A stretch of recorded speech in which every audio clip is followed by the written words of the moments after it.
British India before 1947, the jewel in the British imperial crown for nearly 100 years of colonial rule, known as the British Raj. Now, it stretched from the borders of Iran and Afghanistan all the way to what was then known as Burma and as far north as China and Nepal. Now, at the turn of the 20th century, there'd been calls for self-rule. Mahatma Gandhi, Muhammad Ali Jinnah and Jawaharlal Nehru all advocated and fought for an independent India. Discussions began soon after the Second World War ended in 1944. But regional, ethnic and religious issues soon came to the forefront. In predominantly Hindu India, there was a sizable Muslim community that numbered in the millions. The British announced that India would be divided based on religious majority areas, as well as considering the opinion of states that were ruled by Indian Maharajas. Well, here's India again, and there are the princely states ruled by the Maharajas. Now, they could decide whether to be part of India or the Muslim majority country soon to be known as Pakistan. The problem was that Muslim majority areas lay to the east and the west. Louis Mountbatten, the last viceroy and representative of the British government, was the man given the task of overseeing the partition. Great responsibilities lie ahead of you and your leaders. May the blessing of the Almighty sustain you in all your future tasks. A decision that would change the course of history and create the modern-day states of India and Pakistan.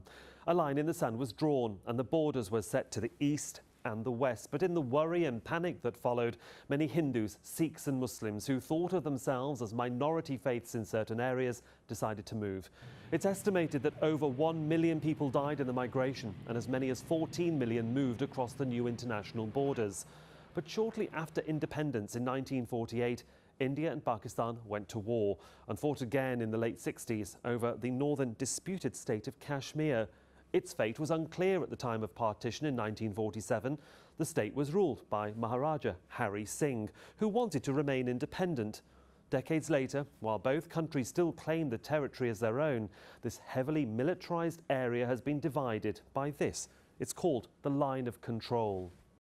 Now, Muslims in the Indian-administered side have been protesting and fighting against the army, demanding self-determination.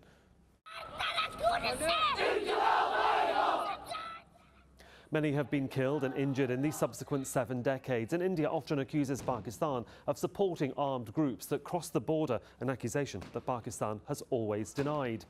But 1948 marked a pivotal year for both of these young nations. In January, Mahatma Gandhi was assassinated, and 8 months later, in September, Pakistan's independence leader Muhammad Ali Jinnah died of tuberculosis. Their faces remain prominent on the currencies of their countries. In the past 70 years, India has had 15 prime ministers. Here they are. Its first prime minister was also its independence leader, Jawaharlal Nehru, who won 3 general elections and served 16 years until his death in 1964. Now, Pakistan's road to democracy has been a bumpy one. Soon after independence, leader Muhammad Ali Jinnah died. The nation was without a leader of his stature. Here are Pakistan's leaders of the past 70 years, and few of them were elected in a free and fair vote. A combination of elected politicians, martial law, then military coup leaders who all appointed themselves presidents have peppered Pakistan's history.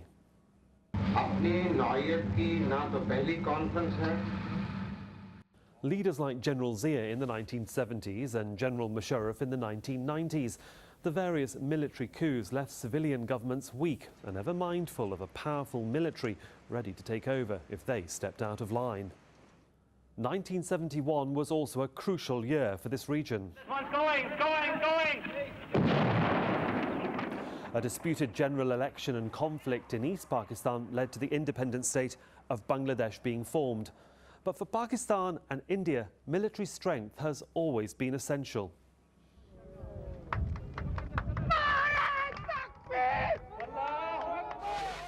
Both countries have a sizable nuclear arsenal, conducting tests throughout the 1970s and 1990s.